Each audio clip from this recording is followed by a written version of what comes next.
She was born in Halicarnassus, a city between two worlds, half Greek, half Carian, a daughter of the sea, and a woman who would one day command men in battle. Her name was Artemisia. But history would not remember her as a queen of marble and gold. Number. It would remember her as a predator on the waves, a queen of blood and salt. Before we sail deeper into her story, if you love forgotten tales like this one, make sure to subscribe. That way, you won't miss the next voice from history's shadows. When her husband died, the crown fell on her head. A fragile diadem for most women, but not for her. She wore it like armor. She ruled her small kingdom with iron and wit, knowing she was surrounded by enemies. But it wasn't until Persia came knocking that her legend truly began. King Xerxes, lord of millions, conqueror of nations, called upon the cities of Ionia to give him ships for his war against Greece. Most complied out of fear. Artemisia did so out of ambition. She arrived not with hesitation, but with 5 warships, sleek and deadly, each crew loyal to her voice. And when Xerxes looked upon her, he did not see a widow queen or a token ally. He saw a commander, a strategist, a weapon. Imagine it. A woman, veiled in command, standing among kings and satraps, her words cutting sharper than the swords they carried. The Persians whispered, the Greeks raged. But Artemisia did not care. She knew the sea better than they did. She knew how to strike, when to vanish, when to kill. At Artemisium, when Persian fleets clashed with the Greeks, Artemisia's ships fought like wolves in the storm. The Athenians, furious at her audacity, placed a bounty on her head. They promised a reward for anyone who could capture her alive. A queen, hunted like prey. But Artemisia only smiled, for she knew that prey can become predator in a single turn of the tide. The true test came at Salamis. The strait was narrow, the Greek fleet cunning, and the Persian armada vast but clumsy. Xerxes, swollen with pride, demanded to fight. And Artemisia, bold enough to speak truth to a king, warned him, "Do not fight here. The Greeks know these waters. You will lose." But Xerxes, blinded by glory, ignored her. So the battle began. Chaos tore across the sea. Oars shattered, hulls cracked, men screamed as ships splintered against one another. Amidst the slaughter, Artemisia's sharp mind kept her alive. Pursued by an Athenian trireme, she made a ruthless choice. She rammed a friendly Persian ship, sinking it instantly. The Athenians, thinking she was one of them, broke pursuit, and Artemisia escaped, her reputation not tarnished, but transformed. Even Xerxes, watching from his golden throne above the sea, is said to have cried, "My men have become women, and my women have become men." This is where myth and blood fuse together, because Artemisia was not just a queen. She was a mirror held up to her age, an age where kings demanded glory, where empires consumed nations, where the sea itself became a graveyard for ambition.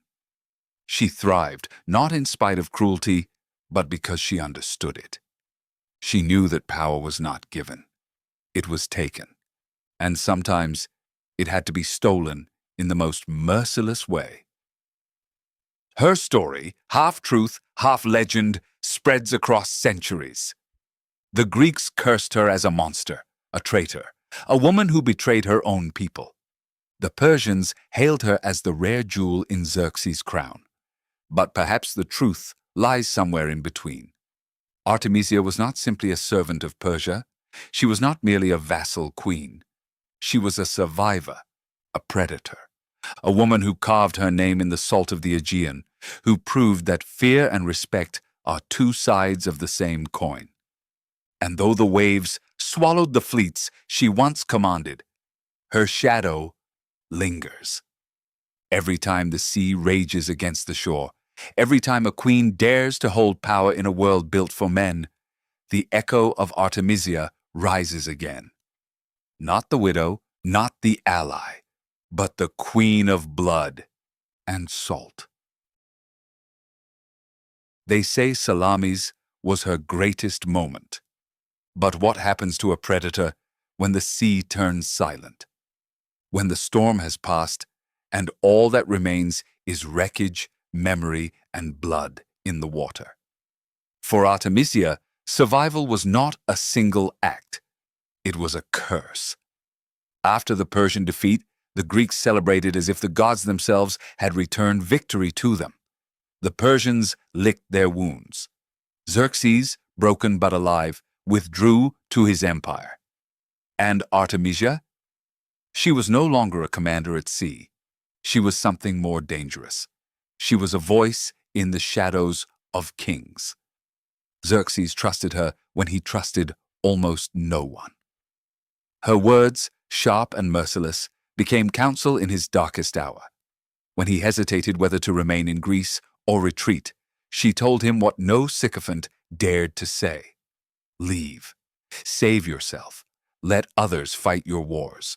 Do not throw away an empire for the illusion of pride.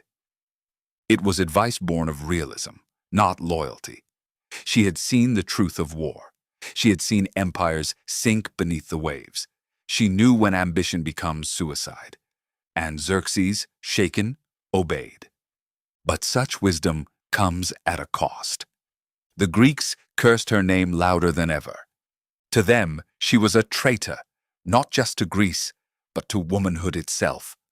A seductress of power, a monstrosity who had chosen Persia over her own.